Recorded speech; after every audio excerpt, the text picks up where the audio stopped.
Hi, it's Ed O'Keefe and welcome back. So today we're going to go over your questions and I'm going to answer them. The most common questions that we have been getting in. By now you should have had the fail-proof marketing method and how I walk through my process of going to a market and make it practically fail-proof. And then remember we went through our numbers here, which go into specifically why the math behind having your own products versus just referring people elsewhere.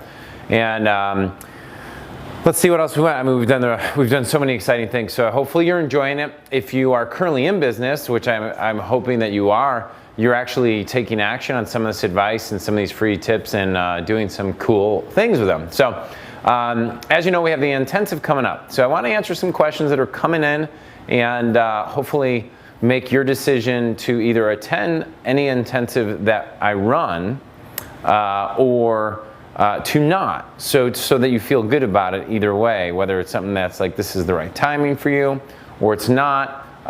Let's just kind of run through them, okay? So your questions answered. So one of the key questions I get is, Ed, is this intensive for beginners or for advanced marketers? And is it for new health products, people that are new to the health business, or people that have been in it in a very long time? So I'm going to answer kind of both those questions at the same time.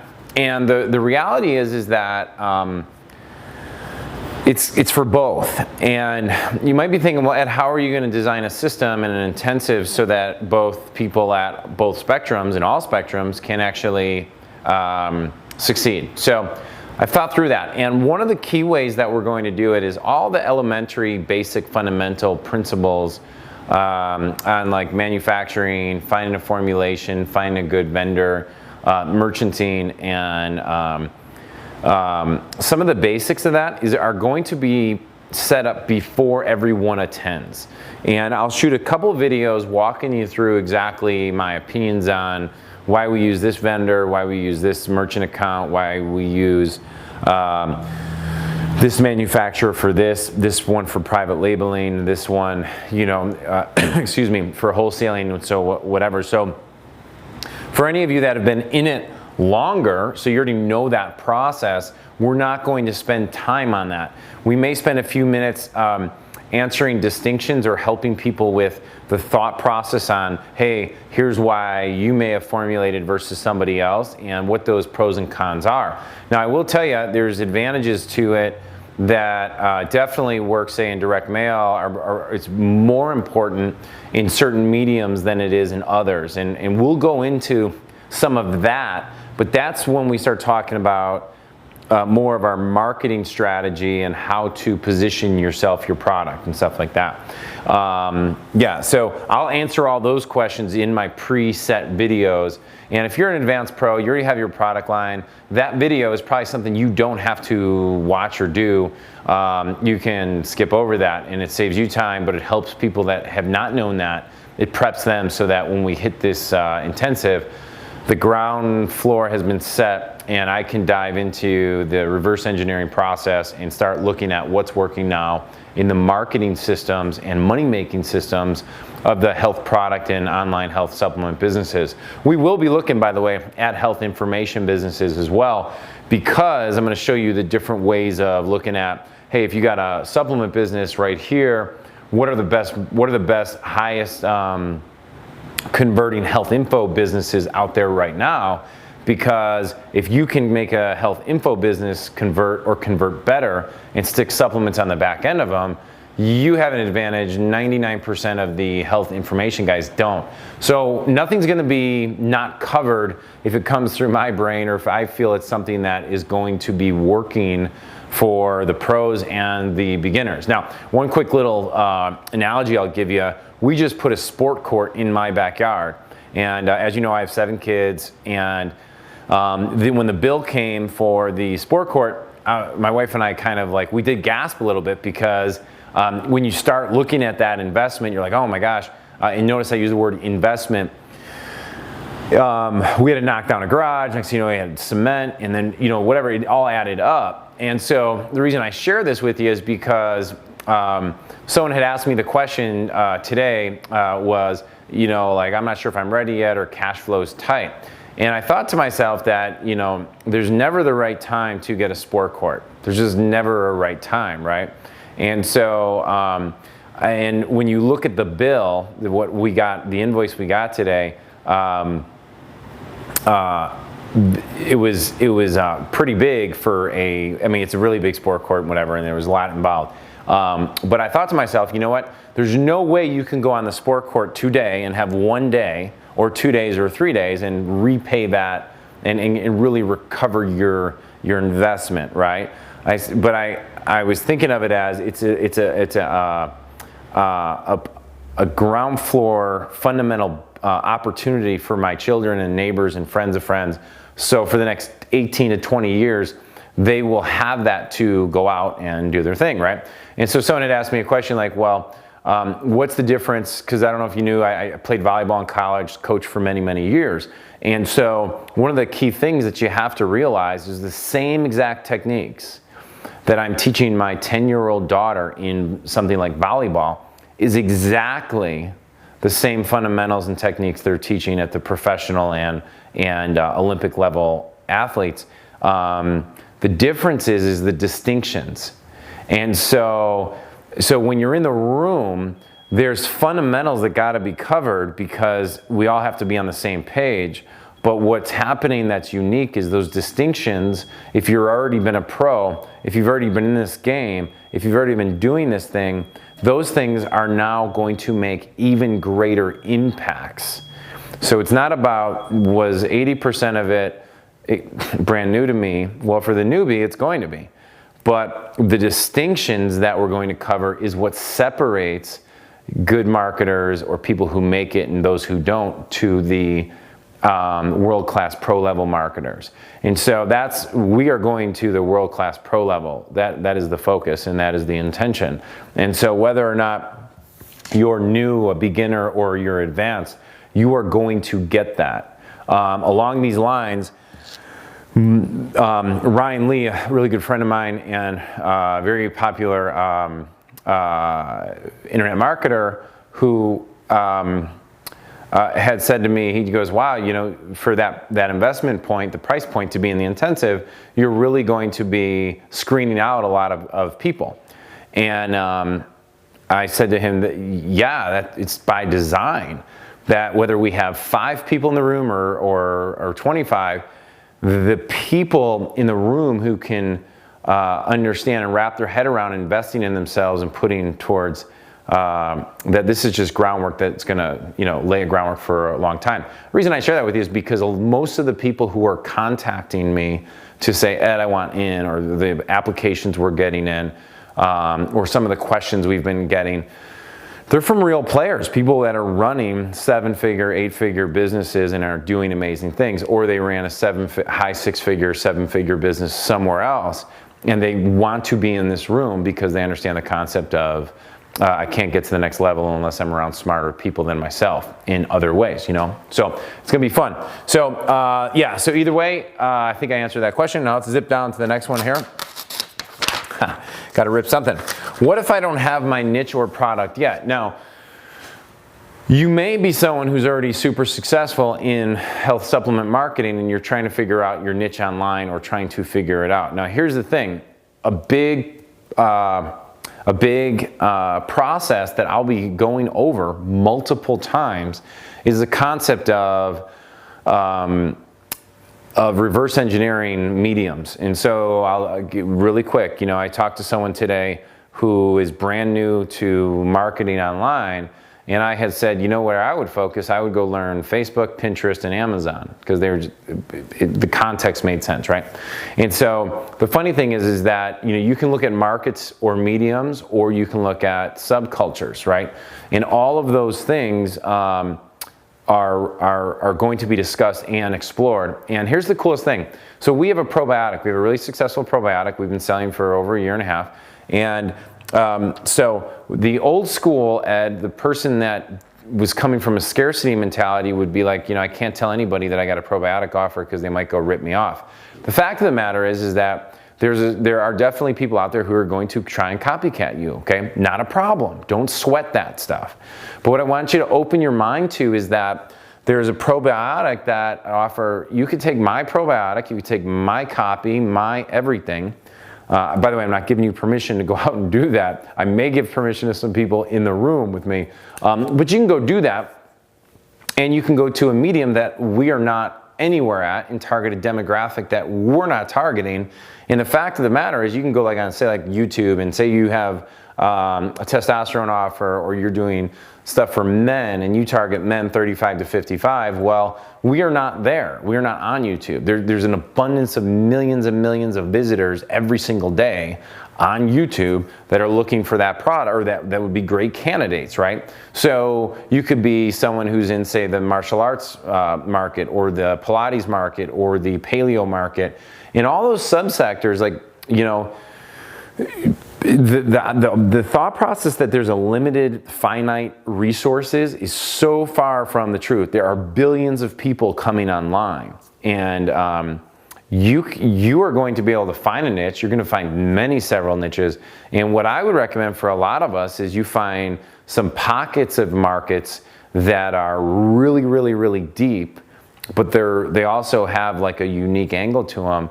And the old school way of like just look for a broad thing that you want to scale so broad, it still works. And if you got funds and you got financing and you understand, and you can, you know, like spend a ton of money to go acquire customers, you can go do that. But what I'm telling you is that not having all those resources is actually an advantage as you go through that. And the biggest mistake that we made when we were scaling really fast, and what I see a lot of companies make, is just because you can go spend $180 to acquire customers in your media buyers and your CPA networks, and everybody's like, yeah, we can do it. We can go get so much traffic. We can double your traffic flow, and then the quality of traffic drops and stuff like that. But you can cash flow that. My question to you would be, why are you doing that? You know, are you doing that just to create a high top line so hopefully you get acquired? Okay, maybe that's a strategy, but for 98% of you, that is a horrible strategy. It's much more intelligent to find a profitable medium that you can sustain and put cash in your pocket as you're learning the game or scaling the business. And imagine finding 5 or 6 of those, or 7 of those, or 8 of those, or 10 of those. And I mean, that's a way healthier business, in my opinion, than just going out and just saying, hey, let's go pay 3 times the amount of everybody else and let's go dominate this market. That will still work, but I just don't think you have to do that anymore.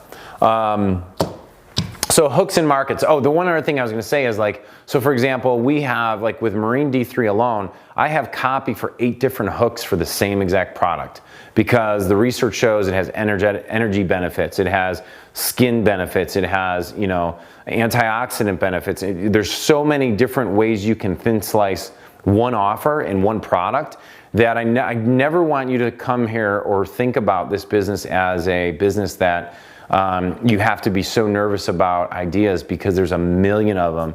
And you know, if you read the report, my thing is that we kind of like having a small team here at EOK Media or Marine Essentials, and so we're only executing a few new ideas every month, and we're just kind of hammering along and doing. If you ever read the book Great by Choice by Jim Collins, he talks about the 20-mile march. Now, every business is going to have a different 20-mile march. He was talking about how you take 2 people and they, the person who went from, like, I think California to Washington DC, who did it in the fastest time, woke up every day and they marched 20 miles and they stopped. And they woke up, did 20 miles and they stopped. And then there are people who have tried beating it, and they've tried, like, saying they're going to walk 40 miles the first day, 26 miles the second day, and then if they weren't feeling good, they do 10 miles and whatever. And what happened was the person who just stayed consistent and plugged along, that person got so much, got there way faster than the person who was trying to, you know, kind of game the system. There's a lot of analogies in that one right there. Yeah, so we're gonna talk about info products, back-end products, lead generation ideas. You're gonna walk out of there, even if you have, I mean, really one of the goals that I'm gonna try and really press home to a lot of people who have a lot of copy is that they should be thin slicing the front side of their business. So they're opening more gateways maybe to the same product, right? So sometimes when you define a product as just this thing, you get locked in and you can't really scale it. There's a lot of products that if you actually look at their research and you look at their formulations, it allows flexibility to go in multiple products, multiple front ends. And this way you don't have to burn out lead sources as quickly. And some of this is over your head. I don't think it is, but trust me, you'll get all of it when you get there. Now, let's see. What if I don't want to share my niche? Don't share your niche. Don't share your site. Don't share anything that you aren't 1,000% comfortable sharing with people involved. Now, the pros and cons to that. Number one, the pro is that people won't know what you're doing, so you don't have to worry about anybody in the room ripping you off.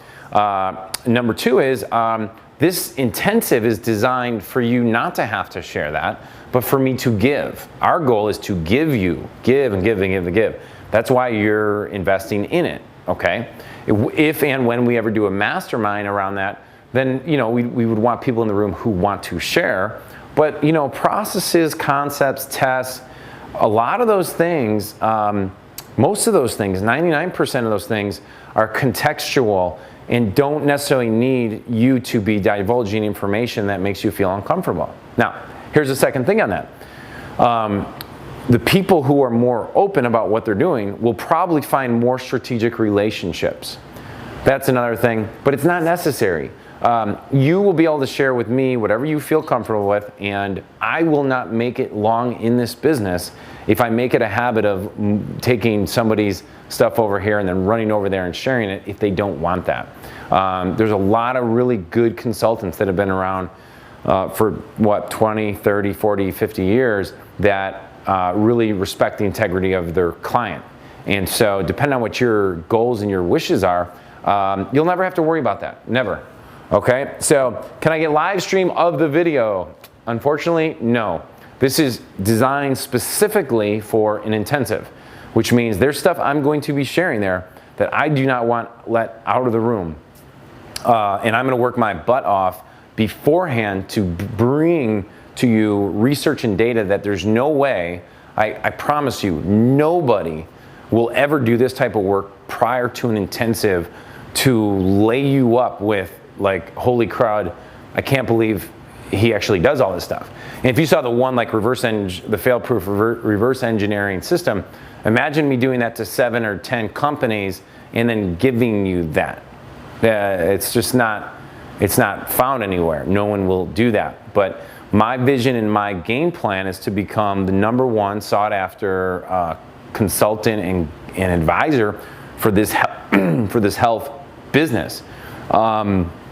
Whether it's with products, supplements, or info business, and start tying some things together for people that they just can't do on their own. So you'll be amazed. And that also means there's not going to be videos sent out to people who aren't there, who can't attend. Is there a guarantee for this? No. If you are someone who can't see the value of all this free stuff that I'm giving out, like free, then it really just isn't for you. This is an investment. I think you get that. I think the people who want to be in this room get that. This is definitely not something that you come to and plan on bringing back to your little mastermind or other things you're doing. This is going to be some proprietary stuff, some just ridiculously awesome and amazing stuff. So if you're just kind of mastermind hopping or doing what you do, please do not come to this. I am looking for the baddest people in the health space who are dead serious about taking their business to the next level. We had a guy sign up yesterday who has no health business. Phenomenal internet marketer, saw some of the stuff he's doing in content marketing. He'll be able to teach the whole room an enormous amount about content marketing. He's going to be just ridiculously successful in that. That's the types of guys I want in this room. So if you need a guarantee, stay home, because the guarantee from the front of the stage is it's just going to be ridiculously just so value driven. I mean, I have guys, I'm pulling some favors for buddies of mine who've done 9 figures, 8 figures, who started from scratch, guys that I actually helped get into the business. And the one thing I've asked all of them is that, hey, if you're going to come to speak, you have to open the kimono. This has to be behind the scenes stuff. Everybody's down, so I know you're going to love it. So a couple more things that are just coming up. Kind of some silly things I'm getting. I'm not ready yet. Kind of goes back to my sport court. When is there a good time? If this is what you're committing to and doing, man, you just got to figure out a way to be ready. I really don't understand that concept. You know, if you decide to go into something and you're like, I'm going to go succeed at this, I'll just catch you on the next one. I don't know if there's going to be a next one. This group of people that I'm putting together, it's going to be a once in a lifetime experience. And so that's my response to that. Business is taking off. Trust me, 2.5, 3 years ago when business started taking off, there's a lot of people, I mean, there's a lot of lessons. I wish I had somebody who'd already gone through scaling right next to me giving me advice and telling me every single danger you have to look out for as you grow. Tell you one thing, when you start growing, everybody who you think is your friend, there's very few of them. Like, everybody has their own initiative when you grow, and everybody's got to get paid. You are the last person to get paid. So, you know, when you scale, you need to make sure that you set up every relationship properly and that you're cash flowing on the front side enough so that you're not the one who ends up broke without any money in your pocket. Trust me, I ended up there. I had to fix it. I had to come back around. Hired some wrong people. We are going to walk through every single mistake that I made while scaling so that you don't have to do that. Business is taking off, you need to be there. We ran out of inventory. A buddy of mine said, well, Ed, we don't really need this now because we ran out of inventory. Well, if you run out of inventory, you have other issues, right? You're not thinking properly. You know, and then once you get your inventory back in, trust me, we ran out of inventory many times, and then what do? You order more inventory. Well, what happens if your sales drops at all? How do you predict that stuff? So we're going to go in through all that stuff. And then, you know, cost of enrollment and cash flow.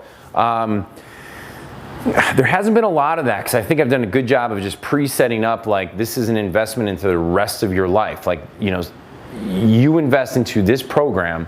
Imagine if you took that same money and put it, where else are you going to put it? You're going to put it somewhere. Okay, you're going to go, you know, put it into the new car, the lake house, or whatever else you have. And what I find is that if you took that same amount of money and you stuck it into, like, say, 10%, 12% guaranteed your money back, it would take you literally, I mean, it would take you probably 20 years to double that money, right? Or 10 to whatever, 12, 15 years, double that money. If you put that investment into something like this, it guarantees you a lot of peace of mind that you're doing the right stuff at the right time. I met with someone today just out of a favor, and she came in and asked questions, and in a very short amount of time, I laid out exactly what she needed to do. It didn't take a long time. And I can tell that there was like, okay, well, is there anything else? And the answer was no. That is exactly what you need to do. Now, in retrospect, would it feel better if I spent more time with her? Like, what if I spent 4 hours rather than 1? The answer would be like, yeah, we spent 4 hours banging this thing out. But the fact of the matter is that 15 minutes of going, hey, this is what you need to focus on, and then the 45 minutes of explaining why, is all that was required for her to go out for the next year, if she so chooses, and dominate that game plan. It's that old story of, like, you know, I got the bill for they call in the consultant for the manufacturing plant, and the plant's not working. They've tried high and low, you know, near and far, all that stuff to be able to fix the problem. And he comes in, looks around a little bit, It's taken them weeks and weeks and months or whatever. It's costing them tens of thousands of dollars a day or something like that. And in a matter of a few minutes, he is able to X a spot and tighten like one screw or whatever they did, right? Whatever the fix was, it was something small. And with the invoice was $10,000, and they said, "Oh my gosh, I can't believe you charged us this much money." And for just that one screw, and he said, "Well, it was $1 for the screw and the actual work. It was $9,999 for the knowing where to put the screw or knowing where to fix it." And so when you come to an intensive like this, I don't need to sell you any harder on this, but it's like you are investing in that leapfrog of knowing where, that specialized knowledge, those distinctions that separate you from the amateurs, that separate you from the people that are good. I see so many people who come into the health product and supplement space all the time, even the health info space, and they get sales, they're cranking out sales, they're getting sales. They are like everyone, and everyone says it, the media buyers, everyone's like, wow, they're just killing it. It's just blowing up. Well, what happened was their EPCs got good enough for everybody to run the offer. But then 6 months later, what you see is this drop. And you're like, wow, why did that drop? And the fact of the matter is either two things. One, the offer got tired because everyone was running it. Or two, the business owner ran out of money. And you're like, Ed, how could you be doing 10 grand, 30 grand, 40, 50, 70, 100 grand a day and run out of money? And the fact of the matter is that because you're allowing everyone else to run your business, meaning your vendors, your media buyers, your affiliates, and people who can promote volume. They pitch you volume. So what I want to share with you is that there's a right way to do this business, and there's a lot of right ways to do it. There's not one. But there's sure as hell is a lot of ways to mess it up on all those roadmaps. So that's it. Hopefully I answer your questions. After the event, do you have any support and help? We'll do a follow-up training. We'll do one follow-up training where I'll answer all questions probably a week to 2 weeks afterwards to give everybody decompression time. Will there be access to me? Not afterwards, no. That would be something that you'd have to re-up and either invest in consulting time or my private client group. So, but that's not a fit for everybody. I'll explain it at the intensive. And, but that would be something that if you're totally serious about taking it to a ridiculous level and you wanted more access and masterminding with it, you'd get it. But I just want to leave you on that. So that's it. This is Ed O'Keefe. Go ahead and get your application in. I think at the time of this, I think we're about halfway from when I started. We just literally got our stuff up and running a day ago, where applications can come in, and we're near halfway already filled up. So by the time you watch this, it's probably going to be even further down that road. So that's it. Thanks for watching this. I really appreciate it, and I look forward to seeing you face to face.